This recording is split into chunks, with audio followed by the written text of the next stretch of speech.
Marcus Thompson had always been different from the other kids at Lincoln High School, though nobody could quite put their finger on why. At 17, he carried himself with a quiet confidence that seemed almost out of place among his teenage peers. His posture was perfectly straight, his movements precise, and there was something in his dark eyes that suggested he had seen more of the world than most adults twice his age. What his classmates didn't know was that Marcus had spent the last 3 years of his life in a very different world entirely. After his parents died in a car accident when he was 14, Marcus had been sent to live with his Uncle David in England.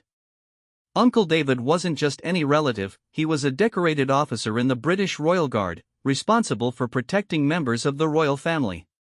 The transition had been brutal for young Marcus. Grieving the loss of his parents while adapting to military-style discipline and training had nearly broken him. But Uncle David, despite his stern exterior, had recognized something special in his nephew.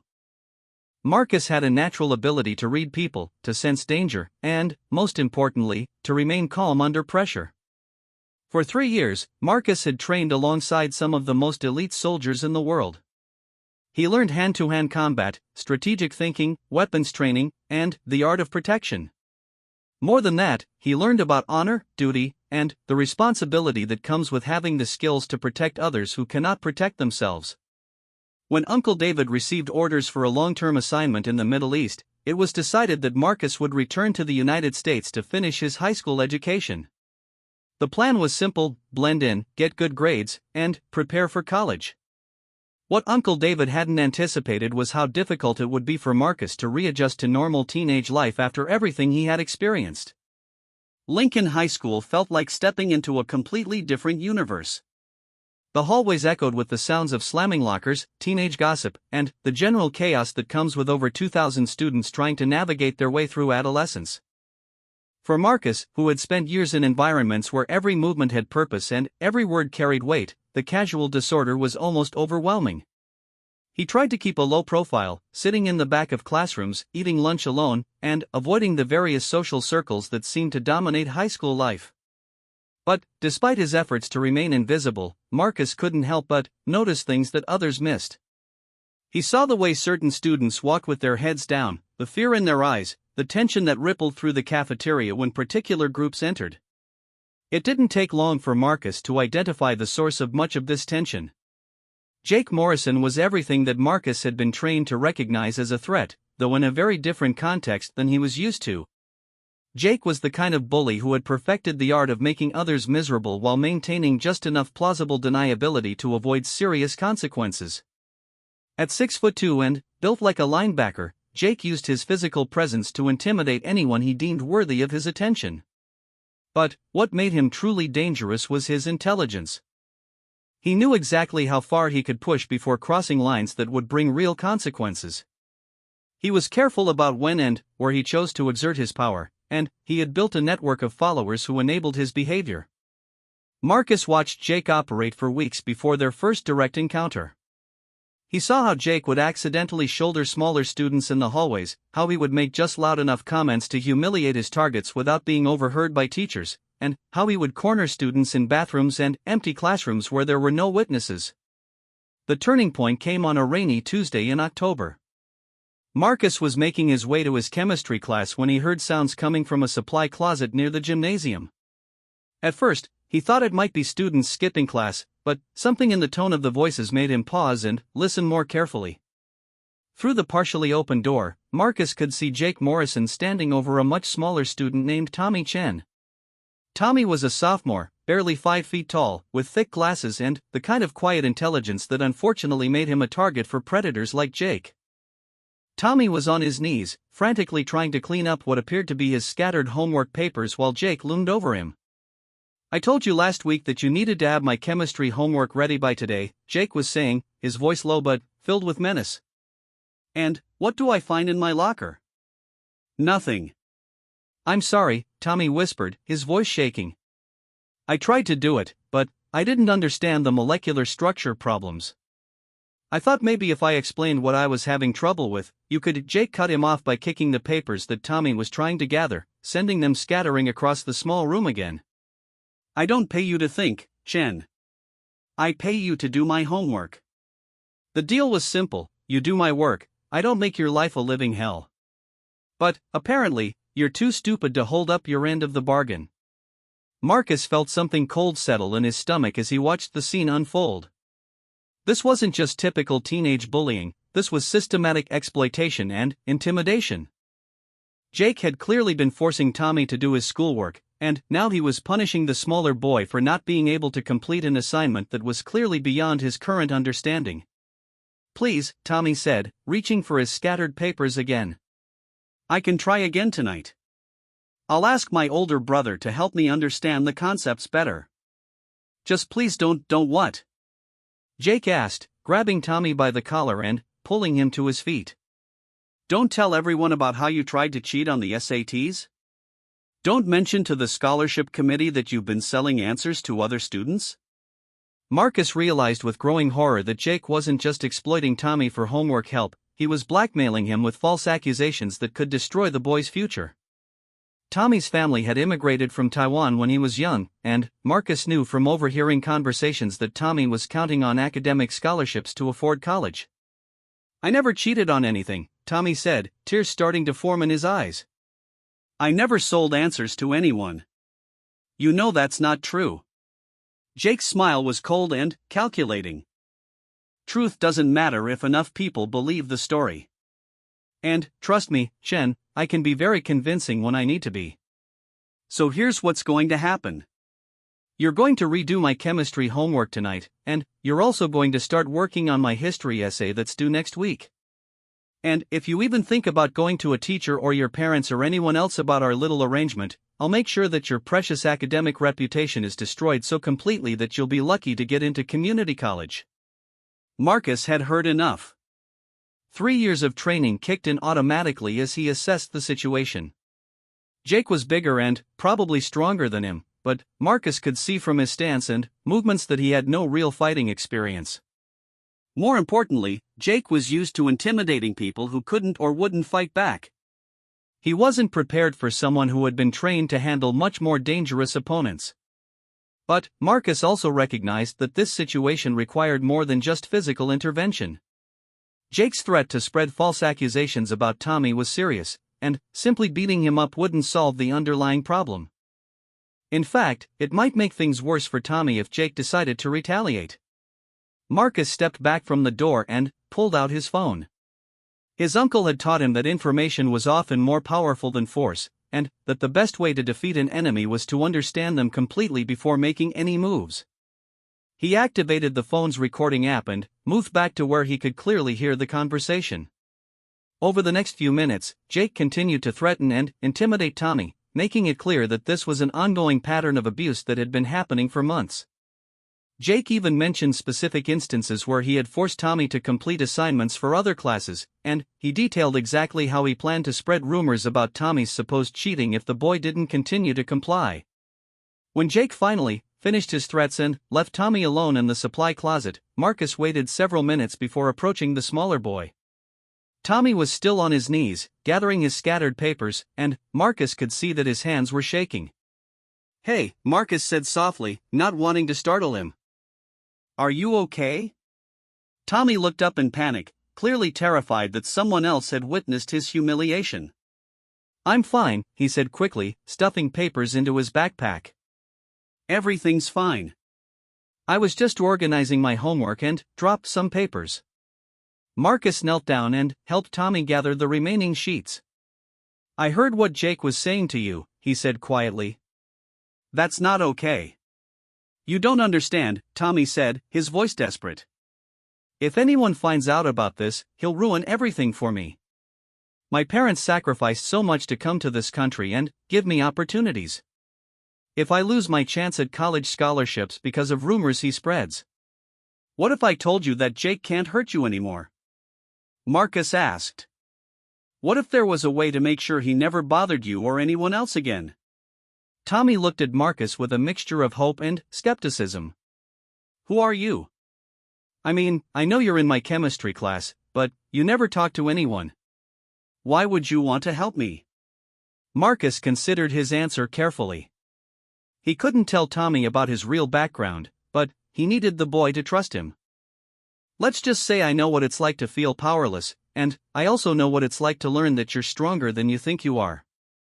Jake Morrison thinks he can destroy people's lives because nobody has ever really stood up to him. But bullies like him are actually much weaker than they appear. You don't know Jake, Tommy said, shaking his head.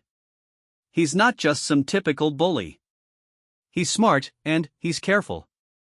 He knows exactly how to hurt people without getting in trouble himself. And he has friends who will back up whatever story he wants to tell. Maybe, Marcus said. But every bully has weaknesses, and every system of intimidation has flaws. The key is understanding those weaknesses and knowing how to exploit them. Tommy studied Marcus's face for a moment. There was something in the older boy's voice and manner that suggested he was speaking from experience rather than just offering empty encouragement. What did you have in mind? Marcus helped Tommy to his feet and handed him the last of his scattered papers. First, I need you to tell me everything about how Jake's been treating you. How long it's been going on, what specific threats he's made, whether there are other students involved. I need to understand the full scope of what we're dealing with. Why should I trust you? Tommy asked. How do I know you're not friends with Jake or working with him somehow? It was a fair question, and Marcus respected Tommy for asking it. Because if I were working with Jake, I would already know most of what I'm asking you to tell me. And because I'm going to share something with you that Jake could use against me if I were on his side. Marcus pulled out his phone and played back a portion of the recording he had just made. Tommy's eyes widened as he heard Jake's voice clearly detailing his blackmail scheme and making specific threats. You recorded that? Tommy asked in amazement. I recorded all of it, Marcus confirmed. Jake thought he was having a private conversation where he could say whatever he wanted without consequences. But now we have evidence of exactly what he's been doing to you. For the first time since Marcus had met him, Tommy smiled. That's brilliant. We could take this to the principal or the police or— Hold on, Marcus interrupted gently. A recording is a good start, but it's not enough by itself. Jake is smart enough to claim that you asked him to help you with homework and that he was just joking around with the threats. He might even try to turn this back on you somehow. We need more than just one recording if we want to make sure this stops permanently. Tommy's face fell slightly. So what do we do? Marcus looked around the supply closet where they were standing, thinking about everything his uncle had taught him about planning and strategy. We gather intelligence. We document everything. We find out who else Jake has been targeting and what other evidence exists. And then, we put together a case that is so overwhelming and undeniable that Jake will have no choice but to leave you and everyone else alone. That sounds like it could take a long time, Tommy said. What if he decides to escalate things before we're ready? What if he gets impatient and follows through on his threats to spread rumors about me? Marcus put a reassuring hand on Tommy's shoulder. Then, we'll be ready for that too. But, Tommy, I need you to understand something important. What we're planning to do isn't just about stopping Jake from bullying you. If we do this right, we'll be stopping him from hurting anyone else too. That means we have to be smart about it, and we have to be patient. Tommy nodded slowly. My dad always says that anything worth doing is worth doing right. I guess this is one of those situations. Exactly, Marcus agreed. But there's something else you need to know. Once we start down this path, Jake is going to realize that something has changed. He's going to try to figure out why you're suddenly not as afraid of him as you used to be. You're going to need to be very careful about how you act around him until we're ready to make our move. What do you mean? Marcus thought about the best way to explain tactical thinking to someone who had never needed to consider such things before. Jake's power comes from fear and isolation. He targets people who he thinks won't fight back and who don't have anyone to help them. If he suspects that you found someone to help you, or that you're no longer afraid of him, he might do something desperate to regain control. Tommy's expression grew serious as he considered the implications. So I have to keep pretending that I'm still scared of him? Not pretending, Marcus corrected. You should still be cautious around him. But you don't have to feel hopeless anymore. The difference is that now you know this situation is temporary, and you know that you're not facing it alone. As they prepared to leave the supply closet, Tommy turned to Marcus with a question that had been forming in his mind. Why are you helping me? I mean, really? You could just ignore all of this like everyone else does. You could stay out of it and avoid making yourself a target. Marcus paused at the door, thinking about how to answer honestly without revealing too much about his background. Because I've learned that sometimes the most important battles aren't the ones you choose for yourself. Sometimes they're the ones that choose you. And, when you have the ability to help someone who can't help themselves, staying out of it isn't really an option. Tommy studied Marcus's face, sensing that there were layers to his answer that he wasn't sharing. You're not like the other students here, are you? No, Marcus admitted. I'm not. But that's not necessarily a bad thing. As they walked out of the supply closet together, both boys were thinking about the days ahead and what their plan might mean for their lives at Lincoln High School.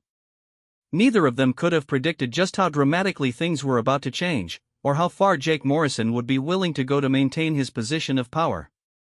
The war between Marcus Thompson and Jake Morrison was about to begin, though only one of them knew it yet. Over the next 2 weeks, Marcus Thompson transformed himself into something his high school had never seen before, a teenage intelligence operative. Drawing on everything his uncle had taught him about surveillance and information gathering, Marcus began to systematically document Jake Morrison's reign of terror at Lincoln High School. The process started with careful observation. Marcus changed his daily routine to intersect with Jake's schedule at strategic points throughout the day. He arrived at school 30 minutes early to watch Jake's interactions in the parking lot. He took different routes between classes to observe Jake's behavior in various hallways. He even volunteered to help in the library during lunch periods, giving him a perfect vantage point to watch the cafeteria through the glass walls. What Marcus discovered was far worse than he had initially suspected. Jake Morrison wasn't just a typical bully picking on random targets for entertainment. He was running what amounted to a criminal enterprise within the walls of Lincoln High School. The homework scheme that Marcus had witnessed with Tommy Chen was just one small part of a much larger operation. Through careful listening and strategic positioning, Marcus learned that Jake had at least 7 different students completing various assignments for him across multiple subjects. Each student had been carefully selected based on their academic strengths and, more importantly, their vulnerabilities. Sarah Williams, a junior in Advanced Placement English, was writing Jake's essays and book reports. Jake had discovered that Sarah's family was struggling financially, and he had convinced her that he would help her get a job at his father's construction company if she helped him with his schoolwork. What Sarah didn't know was that Jake's father had no intention of hiring a teenage girl for anything more than occasional yard work. David Park, a senior in calculus and physics, was solving Jake's math homework and lab reports.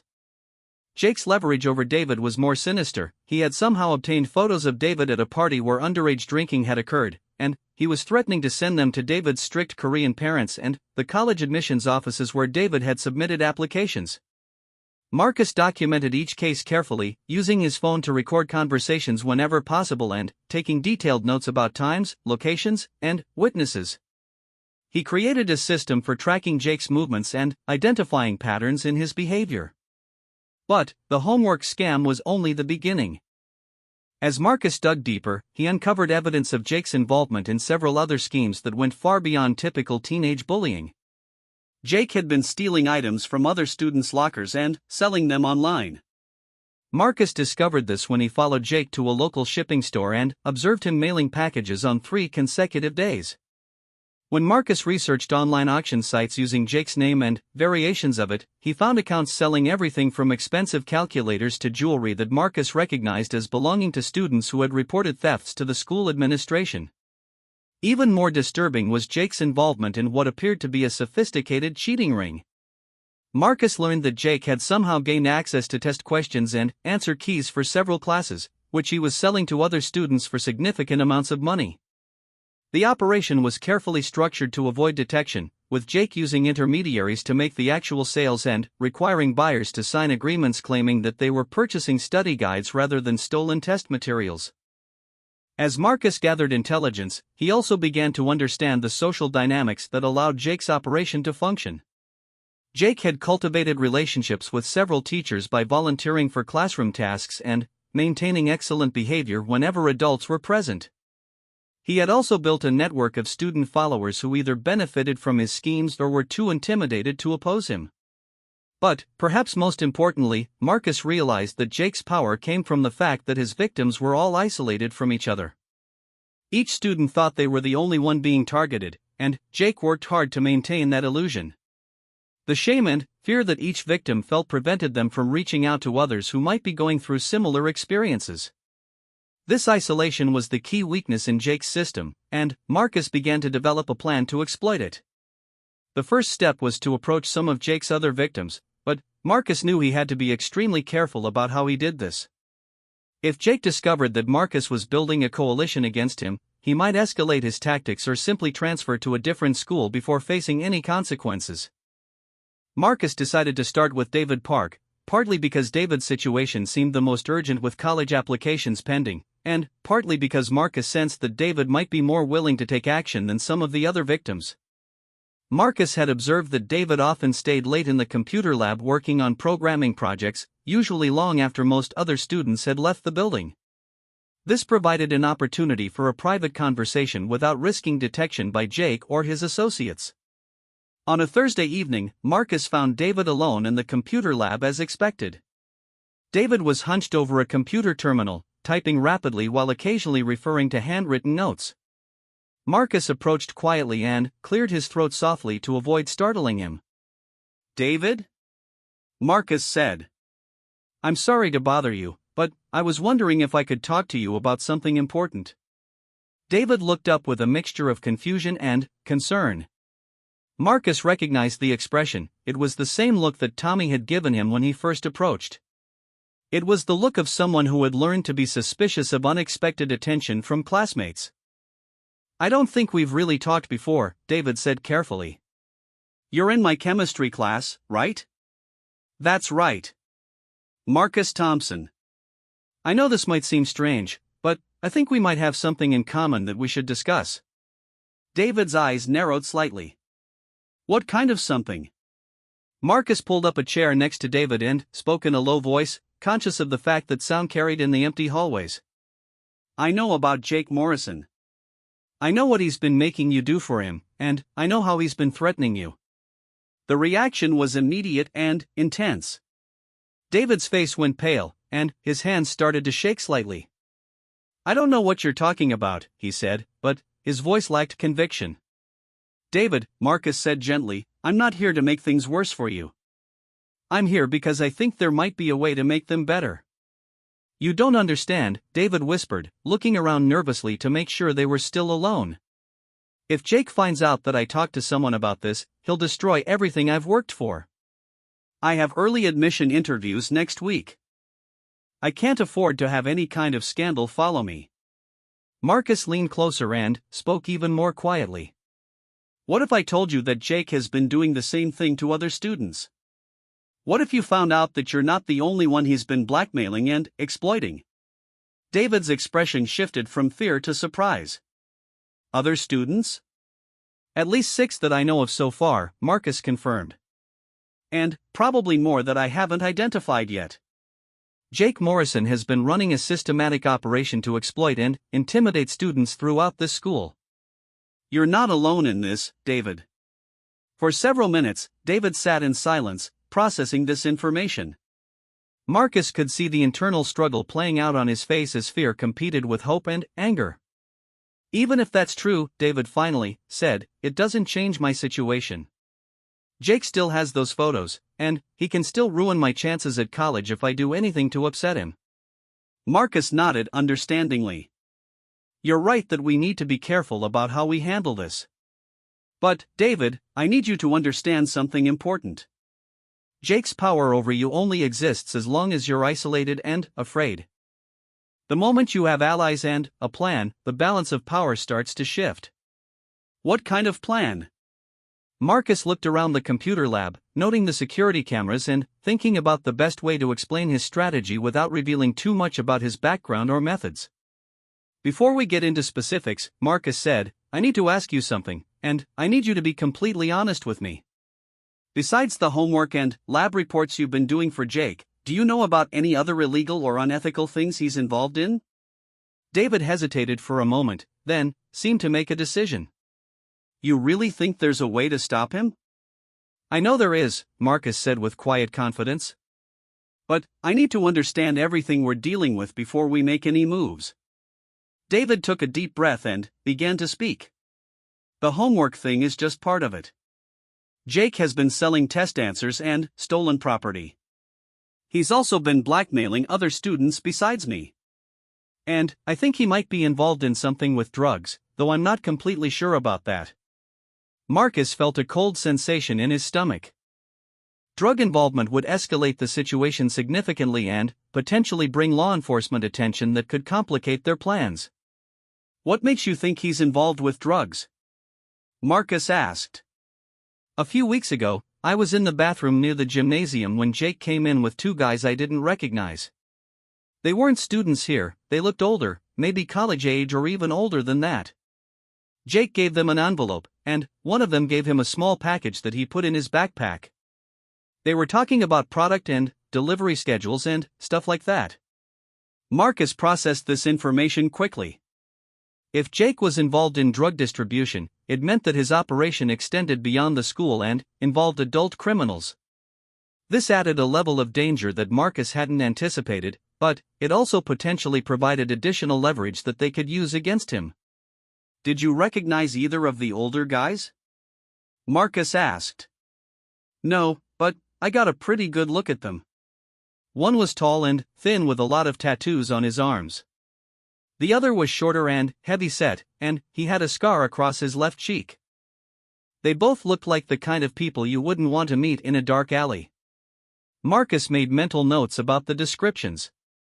If Jake was indeed involved with dangerous adults in drug distribution, it would be crucial to gather evidence carefully and ensure that any confrontation happened in a controlled environment where innocent students wouldn't be at risk. David, Marcus said, I want you to listen to me very carefully. If Jake is involved with drugs and with adults who are willing to engage in criminal activity, then the situation is more serious than either of us initially realized. But it also means that we have more options for stopping him. What do you mean? I mean that if we can prove Jake is involved in drug distribution, then this stops being a matter for the school administration and becomes a matter for law enforcement. People like the men you described don't fool around, and they don't protect partners who bring unwanted attention to their operations. David's eyes widened as he understood the implications. You think we could get Jake in trouble with both the police and with those guys? I think we need to be very careful about how we proceed, Marcus said. But, yes, if we handle this right, Jake could find himself facing consequences that are much more serious than anything he's been worried about. Over the next hour, Marcus and David developed the beginning of a comprehensive plan to gather evidence against Jake Morrison. David agreed to use his computer skills to help track Jake's online activities, while Marcus would continue his surveillance and work on approaching other victims. They also established a secure communication system using encrypted messaging apps and agreed on procedures for sharing information safely. Marcus taught David some basic counter-surveillance techniques to help him avoid detection while gathering evidence. As they prepared to leave the computer lab, David turned to Marcus with a question that had been nagging at him throughout their conversation. Marcus, you seem to know a lot about this kind of thing. I mean, you talk about surveillance and evidence gathering like you've done it before. Are you planning to go into law enforcement or something? Marcus considered his answer carefully. Let's just say I've learned some things about how to handle bullies and criminals. The important thing is that those skills can help us make sure Jake doesn't hurt anyone else. Fair enough, David said. But, Marcus? Thanks for doing this. I was starting to think I was going to have to live with Jake's threats for the rest of high school. Nobody should have to live in fear, Marcus replied. And, after we're done with Jake Morrison, nobody at this school will have to. As Marcus walked home that evening, he reflected on what he had learned and what lay ahead. The situation was more complex and dangerous than he had initially realized, but his training had prepared him for exactly this kind of challenge. Jake Morrison had built his power on fear, isolation, and the assumption that his victims would never fight back. He was about to learn how wrong he had been about all three of those assumptions. The next phase of Marcus's plan would involve approaching the remaining victims and building a coalition that Jake would never see coming. But first, Marcus needed to gather more intelligence about Jake's drug connections and figure out how to use that information without putting innocent students at risk. As he turned onto his street, Marcus thought about his Uncle David and the lessons about honor and protection that had shaped his understanding of right and wrong. Jake Morrison represented everything that Marcus had been taught to stand against: the exploitation of the weak, the abuse of power, and the corruption of institutions that were supposed to protect people. The battle was far from over, but Marcus knew that they had already won the most important victory: Jake's victims were no longer alone. The following week brought unexpected challenges as Marcus discovered that Jake Morrison was more observant than he had initially credited him for being. During lunch on Monday, Marcus noticed Jake watching him from across the cafeteria with an expression that suggested growing suspicion. It became clear that Jake had noticed the subtle changes in Tommy Chen's behavior and was starting to investigate the cause. Marcus realized he needed to accelerate his timeline while simultaneously becoming more careful about his surveillance activities. The delicate balance between gathering intelligence and remaining undetected was becoming increasingly difficult to maintain. That afternoon, Marcus witnessed an incident that convinced him that the time for purely passive observation had ended. He was walking past the mathematics building when he heard raised voices coming from an empty classroom. Through the partially open door, he could see Jake cornering Maria Santos, a quiet sophomore who Marcus had suspected might be another one of Jake's victims. Maria was pressed against the wall while Jake loomed over her, his voice low but clearly threatening. "I don't care what your excuses are," Jake was saying. "You promised you'd have my Spanish assignment completed by today, and I don't see it anywhere." "I tried," Maria whispered, tears starting to form in her eyes. "But Senora Rodriguez changed the requirements at the last minute, and I didn't have enough time to redo everything." "If you could just give me until tomorrow." "Tomorrow isn't good enough," Jake interrupted. "I have standards to maintain, and your incompetence is starting to reflect poorly on me. Maybe I need to find a more reliable arrangement." "Please," Maria pleaded. "I need this job. My family is counting on the money you promised to pay me for tutoring. If you fire me now, we won't be able to make rent this month." Marcus felt his blood run cold as he realized what he was hearing. Jake wasn't just blackmailing Maria or forcing her to do homework. He was exploiting her family's financial desperation by pretending to pay her for tutoring while actually using her as unpaid labor for his own assignments. "The money situation is your problem, not mine," Jake said coldly. "But since you seem to need extra motivation to do better work, let me give you some. I've been talking to some people about your immigration status. It would be a real shame if the wrong information got to the wrong authorities." Marcus had heard enough. The threat about immigration status crossed a line that made immediate intervention necessary. Maria's family had come to the United States legally and had been working toward citizenship for years, but Marcus understood that even legal immigrants could face serious problems if false accusations were made against them. Without taking time to consider the tactical disadvantages of acting alone, Marcus stepped into the classroom. "Is there a problem here?" he asked, his voice calm but carrying an undertone of authority that made both Jake and Maria turn toward him immediately. Jake's expression shifted rapidly through surprise, annoyance, and calculation. "Just having a private conversation with Maria about some tutoring she's been doing for me." "Nothing that concerns you." "Maria," Marcus said, looking directly at the frightened girl, "are you okay? Do you need any help?" Before Maria could answer, Jake stepped between them. "I told you this was private. I think you should leave now before you misunderstand something you're seeing." Marcus looked past Jake to Maria, who was still pressed against the wall with tears streaming down her face. Everything about her body language screamed that she was terrified and needed help, but Marcus could also see that she was afraid to speak up with Jake standing right there. "Actually," Marcus said, "I think I understand the situation perfectly. Maria, would you like to walk with me to the counseling office? I think Mrs. Peterson might be interested in hearing about this tutoring arrangement." Jake's demeanor changed instantly. The casual arrogance was replaced by something much more dangerous. "I don't know what you think you heard, Thompson, but you're making a big mistake getting involved in things that don't concern you. Threatening students about their immigration status is everyone's concern, Marcus replied evenly. And I think the administration would be very interested to hear about it. For a moment, the classroom was completely silent. Jake stared at Marcus with undisguised hatred while Maria looked back and forth between them with growing hope and terror. Marcus could see Jake calculating his options, trying to figure out how much Marcus actually knew and how much damage he could do. You think you're some kind of hero? Jake finally asked, his voice filled with venom. You think you can just walk into situations you don't understand and fix everything? I think bullies like you are cowards who only feel powerful when you're hurting people who can't fight back, Marcus said. And I think it's time someone stood up to you. Jake took a step closer to Marcus, using his height advantage to try to intimidate him. You have no idea who you're messing with or what you're getting yourself into. Walk away now, and maybe I'll forget this conversation ever happened. Marcus didn't move or show any sign of backing down. Years of training had taught him to recognize when someone was bluffing versus when they were genuinely dangerous, and he could see that Jake was primarily operating on anger and wounded pride rather than strategic thinking. Maria, Marcus said without taking his eyes off Jake, go find a teacher. Tell them what's been happening and ask them to call Mrs. Peterson to meet us in her office. If she leaves this room, Jake said quietly, I will make her family's life a living hell.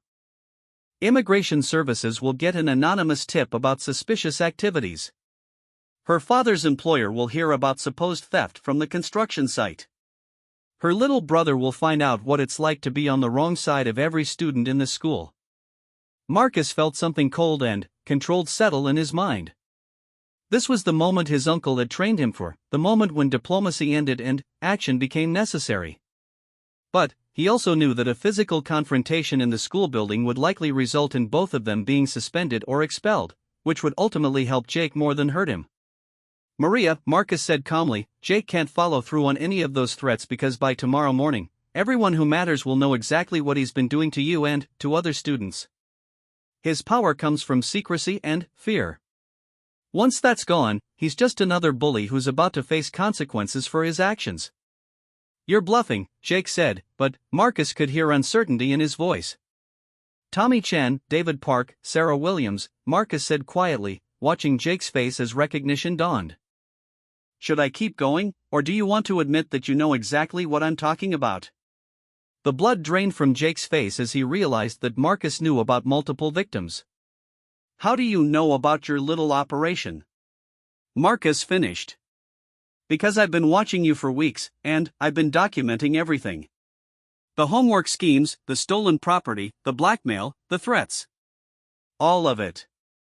Jake's hands clenched into fists, and Marcus could see him struggling with the decision about whether to resort to violence.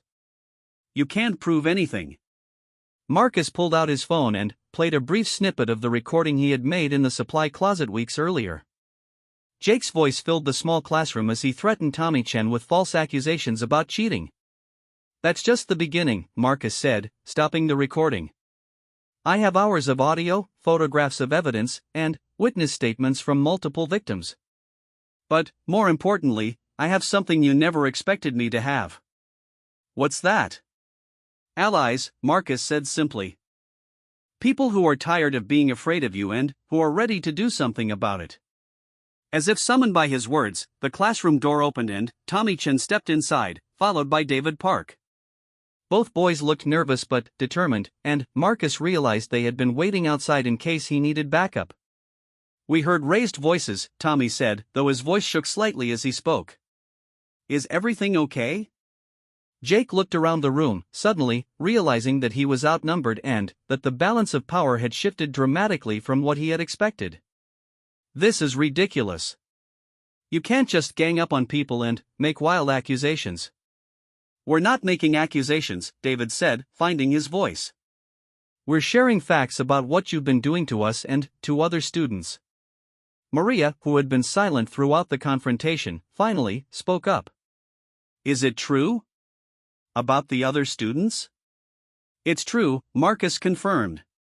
Jake has been running a systematic operation to exploit and intimidate students throughout this school. You're not alone, Maria. None of us are alone anymore. Jake's expression shifted again as he realized that his carefully constructed system of isolation and intimidation was crumbling around him. This is insane. Even if you think you have evidence of something, no one is going to believe a bunch of losers over someone like me. Someone like you? Marcus asked. You mean someone who threatens immigrant families? Someone who steals from other students? Someone who uses blackmail to force people to do homework for them?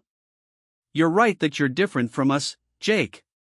The question is whether that's going to work in your favor or against you. The room fell silent again as Jake seemed to be processing the full implications of his situation. Marcus could see him trying to calculate a way out, but every option he considered led to the same conclusion: his reign of terror at Lincoln High School was effectively over. What do you want? Jake finally asked, his voice much quieter than it had been minutes earlier.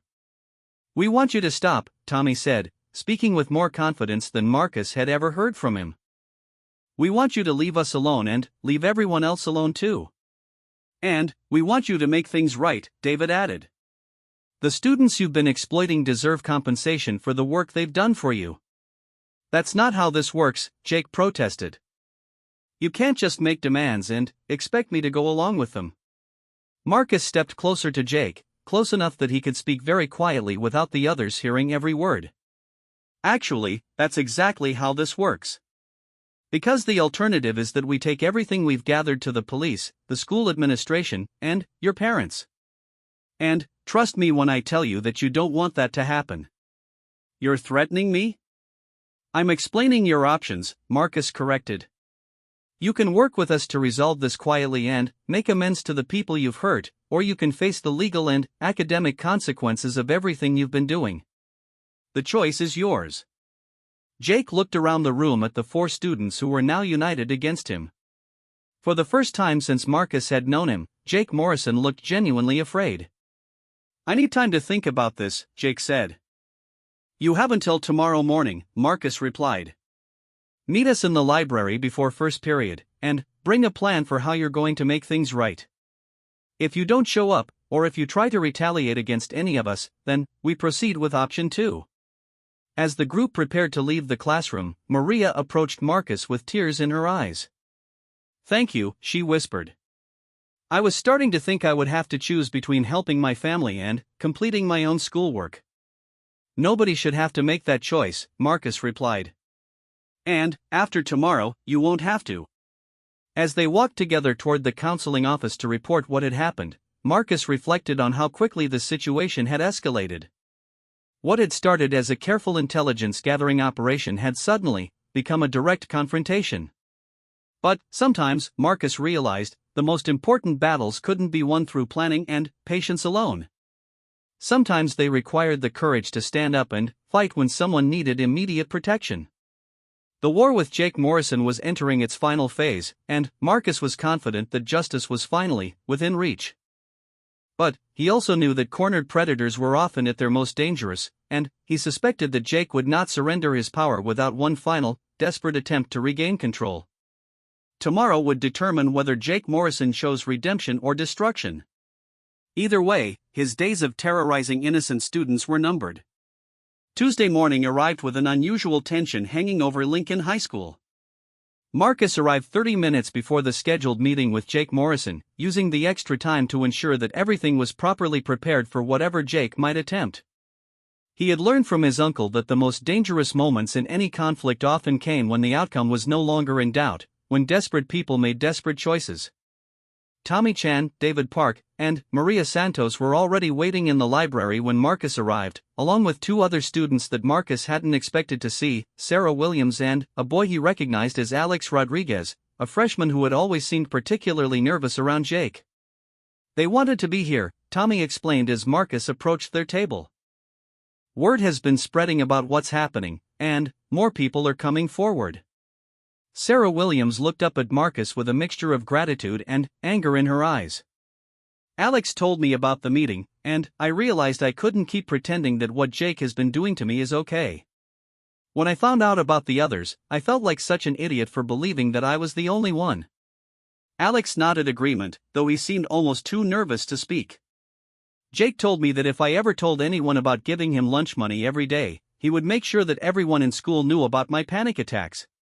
He said no one would want to be friends with someone who was mentally unstable. Marcus felt his anger building as he heard yet another example of Jake's systematic cruelty, but he forced himself to remain focused on the task at hand. How many other people know about this meeting? Just us, David assured him.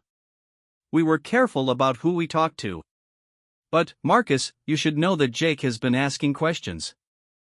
Alex heard him talking to some of his friends yesterday, trying to find out what people knew and who they had been talking to. What exactly was he asking? Alex cleared his throat nervously. He was asking if anyone had seen you talking to students who normally don't hang out together. He specifically mentioned Tommy and David. I think he suspects that you're the one who's been organizing people against him. Marcus checked his watch. Jake was supposed to meet them in 15 minutes, and Marcus wanted to make sure everyone understood what was likely to happen and how they should respond. Listen carefully, Marcus said to the group. Jake is going to try several things this morning. First, he's going to try to divide us by making separate deals with different people or by trying to turn us against each other. Second, he's going to try to minimize what he's done by claiming it was all just harmless fun or misunderstandings. Third, he's going to try to threaten us with consequences if we don't back down. What if he tries to get violent? Maria asked quietly. He won't, Marcus said with confidence. Not here, not with this many witnesses, and not when he knows that violence would only make his situation worse. Jake's smarter than that. But what if he doesn't show up at all? Sarah wondered. What if he just decides to skip school or transfer to a different school to avoid dealing with this? Then, we proceed with our backup plan, Marcus replied. We take all the evidence we've gathered to the administration and the police. But I don't think Jake will run. His entire identity is built around being in control and having power over other people. Running away would mean admitting that he's lost that power, and I don't think his ego will allow him to do that. As if summoned by their conversation, Jake Morrison appeared at the entrance to the library. He looked around the room until he spotted their group, then walked over with an expression that Marcus couldn't quite read. Jake appeared calm and composed, but Marcus noticed the tension in his shoulders and the way his hands were clenched at his sides. "Well," Jake said as he approached their table, "this is quite a gathering. I have to admit I'm impressed by how you managed to organize all of this behind my back." Marcus gestured to an empty chair. "Sit down, Jake. We have some things to discuss." Jake remained standing, clearly trying to maintain some kind of psychological advantage. "Actually, I think I prefer to stand. This won't take very long anyway." "That depends on what you have to say," Tommy said, surprising everyone including himself with the firmness in his voice. Jake looked at Tommy with something that might have been respect. "You know, Chen, I never would have expected you to grow a backbone. I guess people can surprise you." "People can change when they realize they don't have to face bullies alone," Tommy replied. Jake's expression hardened slightly. "Bullies? That's an interesting word choice." "I prefer to think of myself as someone who recognizes opportunities and takes advantage of them." "It's called business." "Business?" Maria asked incredulously. "You call threatening my family's immigration status business?" "I call it negotiation," Jake said coldly.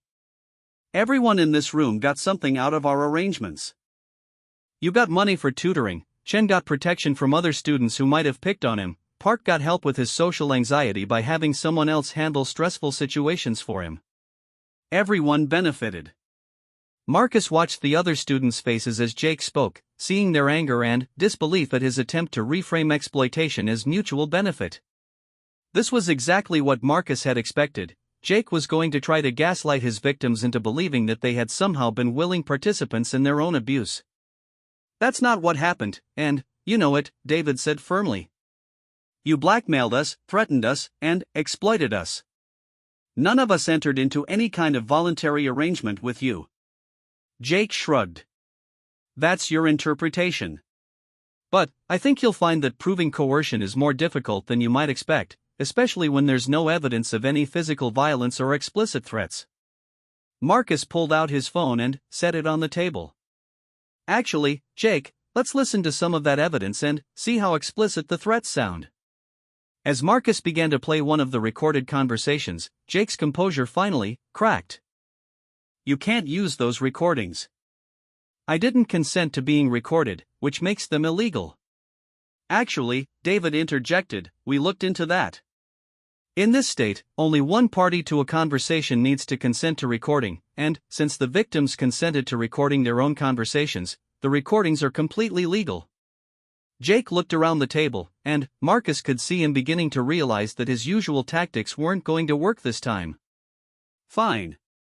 Let's say for the sake of argument that you have some evidence of things I said. What exactly do you want from me? First, Marcus said, you're going to return every item you've stolen from other students. We have a list of everything we know about, and we're going to verify that it all gets returned to its rightful owners.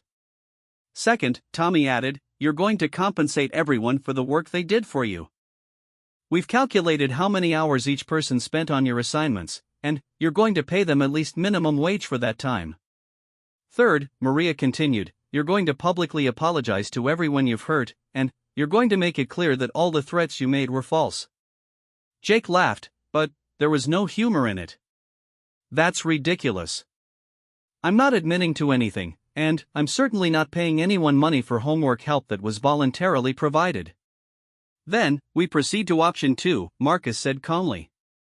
We take all of our evidence to Principal Morrison, Mrs. Peterson, the police, and your parents.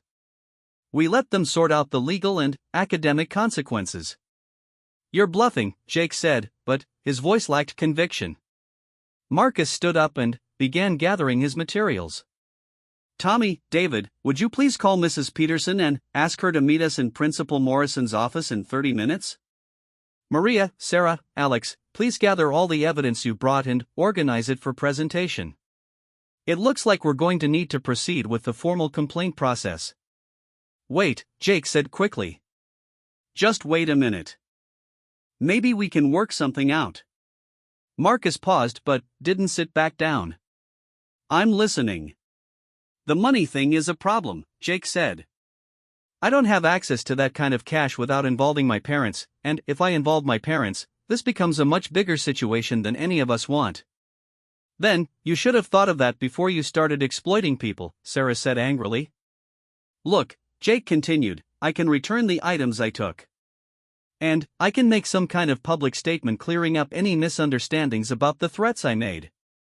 But, the money issue needs to be handled differently. What did you have in mind? Marcus asked, though he was already suspicious of what Jake might propose. Community service, Jake said. Instead of paying cash, I'll volunteer time to help with school activities or charity work. Same number of hours, but labor instead of money. Marcus looked around the table at the other students, trying to gauge their reactions. He could see that some of them were considering the proposal, but he also noticed that Jake's suggestion carefully avoided any real admission of wrongdoing. That might be acceptable, Marcus said slowly, but there would need to be some conditions. The community service would need to be supervised and verified. And your public apology would need to acknowledge specifically what you did wrong, not just vague references to misunderstandings. Jake's jaw tightened. I'm not going to humiliate myself by confessing to things that can be interpreted different ways. Then, we're back to option 2, Tommy said, standing up as well. Because what you did to us wasn't open to interpretation, and we're not going to let you pretend otherwise. For several long moments, the library was completely silent except for the sound of other students quietly studying at nearby tables. Marcus watched Jake's face carefully, seeing the internal struggle between his pride and his self-preservation instincts. Finally, Jake spoke. If I agree to your terms, all of them, this ends here. No more meetings, no more threats, no more interference in my life. We go back to ignoring each other like we did before all this started. With one additional condition, Marcus said. If you ever target another student the way you targeted these students, if you ever try to exploit or intimidate anyone else at this school, then all of our evidence gets turned over to the authorities immediately. This isn't just about resolving past wrongs, it's about ensuring that you never hurt anyone else the way you hurt these people. Jake stared at Marcus for a long time, and Marcus could see him trying to find some angle or advantage that he could exploit. But the mathematics of the situation were clear. Jake's power had been built on secrecy, isolation, and fear, and all three of those foundations had been completely destroyed. Fine, Jake said finally. I agree to your terms. But I want something in return. You're not in a position to negotiate, David pointed out. Actually, I think I am, Jake replied with a slight smile. Because there's something you don't know about me. Something that could make all of your evidence worthless if it came out. Marcus felt a chill of concern. What are you talking about? I'm 17 years old, but I'm technically still considered a juvenile by the legal system for most purposes. Any criminal charges would be handled in juvenile court, where records are sealed and sentences are much lighter. More importantly, my father is a prominent attorney in this town, and my mother serves on the school board. If this becomes a public battle, I have resources that you don't have. The threat hung in the air like a poison cloud. Marcus realized that Jake was essentially correct. His family connections and financial resources could potentially minimize any official consequences he faced, and a prolonged legal battle would be costly and stressful for everyone involved. But Marcus also recognized this as Jake's final attempt to maintain some control over the situation. The smart thing to do was to call his bluff and force him to follow through on the agreement they had negotiated. You know what, Jake? Marcus said calmly.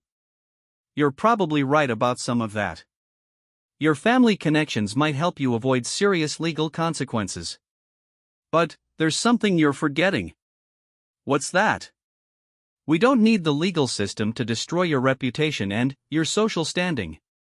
All we need is for people to know the truth about what you've been doing. How do you think your college applications are going to look when admissions officers hear about your blackmail and theft activities? How do you think your parents are going to react when they find out what their tuition money has been funding? How do you think other students are going to treat you when they realize that you're a predator who targets the vulnerable? Jake's confident expression began to falter as he considered the implications of what Marcus was saying. Social consequences can be more devastating than legal ones, Tommy added quietly. And, unlike criminal records, there's no way to seal or expunge people's memories of what you've done. Jake looked around the table one more time, seeing determination and resolve in every face. Finally, his shoulders slumped in defeat. All right, he said quietly. I'll do what you asked. I'll return the stolen items, I'll do the community service, and I'll make the public apology. But, after that, this is over. No more surveillance, no more confrontations, no more interference in my life. As long as you keep your end of the agreement, Marcus confirmed. Jake nodded curtly and walked away without another word, leaving the 6 students alone at their table in the library. For several minutes, nobody spoke. The adrenaline that had carried them through the confrontation was beginning to fade, leaving them all feeling drained but victorious. Is it really over? Maria asked quietly. The worst part is, Marcus confirmed. Jake Morrison will never again be able to terrorize students the way he terrorized you. He knows that we'll be watching, and he knows that we have the evidence and the organization to stop him if he tries to return to his old behavior. What happens now? Alex asked. Now we make sure he follows through on his commitments, David said. And we stay connected as a group so that if anyone sees signs of Jake targeting new victims, we can respond quickly. More than that, Tommy added, we make sure that other students know they don't have to face bullies alone. What Marcus did for us, bringing us together and showing us that we had more power than we realized, that's something we can do for other people. Marcus looked around at the faces of his new friends and allies, feeling a sense of satisfaction that went beyond their victory over Jake Morrison. These students had discovered their own strength and courage, and they would carry those qualities with them for the rest of their lives. As they gathered their belongings and prepared to head to their first period classes, Marcus reflected on the lessons his uncle had taught him about honor, duty, and protection. The skills he had learned in England had been crucial to their success, but the real victory had come from something much simpler: the willingness of good people to stand together against injustice. Jake Morrison had been a formidable opponent because he understood how to exploit people's fears and isolation. But he had made a fundamental error in judgment when he assumed that his victims would never find each other and unite against him. The bully had finally met his match, not in any single opponent, but in the collective courage of everyone he had wronged. And that, Marcus thought as he walked to chemistry class, was exactly how justice was supposed to work. 6 months later, Jake Morrison transferred to a private school across town. The official reason given was that his family wanted him to have access to more advanced academic programs, but everyone at Lincoln High School understood the real reason for his departure. Marcus Thompson graduated as valedictorian and received a full scholarship to study international relations at Georgetown University. He maintained close friendships with Tommy, David, Maria, Sarah, and Alex throughout the rest of high school and beyond. And Lincoln High School became a safer place for everyone, because a group of students had learned that sometimes the most important battles are won not with violence or threats, but with courage, unity, and an unwavering commitment to protecting those who cannot protect themselves.